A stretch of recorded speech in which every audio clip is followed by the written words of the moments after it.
A 1970s building near Sky Harbor is transformed into a showcase for sustainability. A 1930s retail center is reborn into a downtown dining destination. And a local coffee guy makes space for his growing business. Grab your hard hat. The Building Phoenix show starts right now.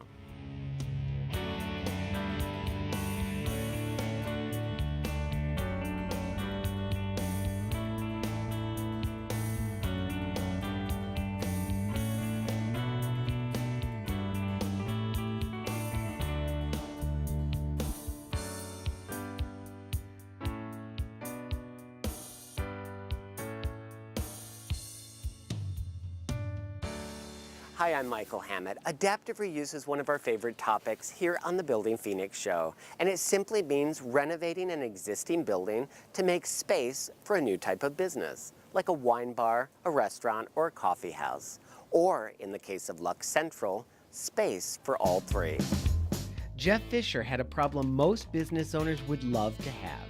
His Lux Coffee Bar created such a buzz, fans were lining up and often couldn't find a seat. So he decided to make space for his customers and his growing menu in a 1950s building next door that was just waiting to be of service once again. The building is genuinely a fantastic space that has the ability to absorb our maturing. But adapting an old building to fit Fisher's modern, stripped-down vision offered some creative challenges. I think from a design, and it gets a little bit, in the modern era of minimalism, you rapidly find out to keep something simple is sometimes more difficult than just building on. As far as the building, you have the original cement floors, you have Correct. the original red brick. What were the things you really said to your architect, you know what, I want to retain those, I want those to exist, I don't want carpet down here. Correct. What were those items? Well, I think you're hitting on them. A big one for us was the gray block walls. There was 5 or 6 layers of paint on top of the walls.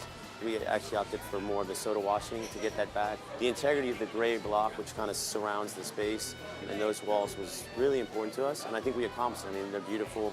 Leaving the feel of the ceilings exposed, the floor exposed, and maybe less than one particular item, just letting the space kind of be what it was and not trying to move things around or be contrived in what we were doing. And a lot of times that ends up being more difficult to do. Fisher's goal was to create a space where his guests could enjoy great local foods, a full wine list, and Lux's signature desserts and espresso, and not feel rushed to pay the check and run. I think that the popular way to put it these days is a third home. You have work, you have home, and then your third home, and I think Lux is a nice full expression of that.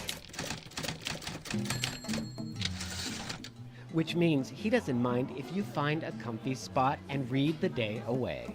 Without a doubt, I think it's still what is at the center of our mission is trying to empower people to treat it like it's their own. And I think my design build guys, Keener Construction, really helped kind of facilitate that vision of a home, incorporating things like light and also incorporating things where people could really experience a home. You went through the adaptive reuse process through the Office of Customer Advocacy.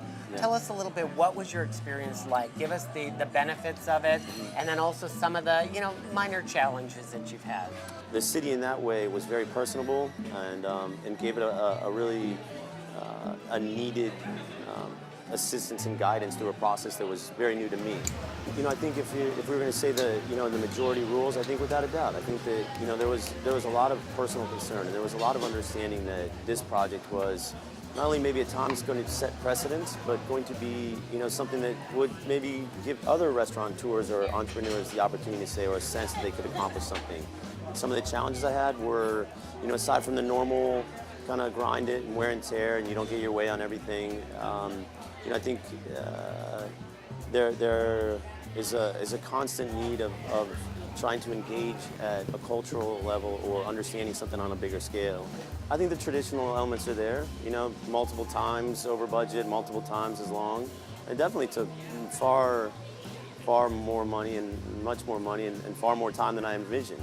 So the challenges and the negativities, I think they begin to kind of go away a bit because we fulfilled it. You know, we're at a point. So moving forward, I think we open up a little angle or a little ray of sunshine or hope that other people can do the same.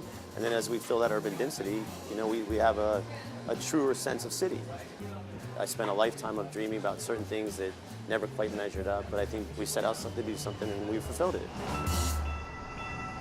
Now the owner of Lux Central looks back on his development experience, and Councilman Tom Simplot looks forward to helping other small business owners just like Jeff. The benefits were from the beginning. You know, this is a process that started 3 or 4 years ago, and at the time there was a different agency that was in play, but my relationship to Aaron Andres and to Deborah Stark in the adaptive reuse processes, I've maintained those, and they've been incredibly beneficial. As an example, Aaron and say, hey, I have something I need help with, and they've been there to help me. I actually called Deborah while she was on vacation to ask for her help with the matter, and she answered the phone and got some resolution to what I needed help with. The goal of the city has been and is and will be to reduce those barriers, to reduce the red tape, so that business owners like Jeff, like Lux Coffee House, can meet their expansion needs and help us continue to grow the economy in Central Phoenix. Now more than ever, small business owners need that extra helping hand to guide them through the process. So having that office truly allows small business owners to better utilize the limited funds they have available to meet their expansion needs.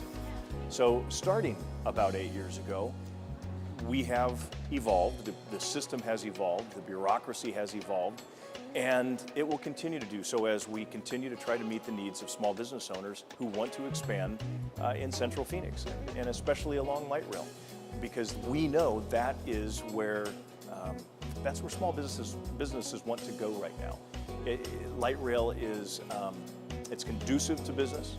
There is a very particular niche of the market that loves light rail, as they should, and they want to be able to experience a city environment along light rail, and adaptive reuse is a vital part of that.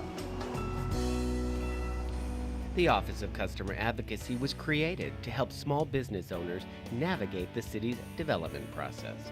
Find out more at phoenix.gov/development or call 602-534-7344.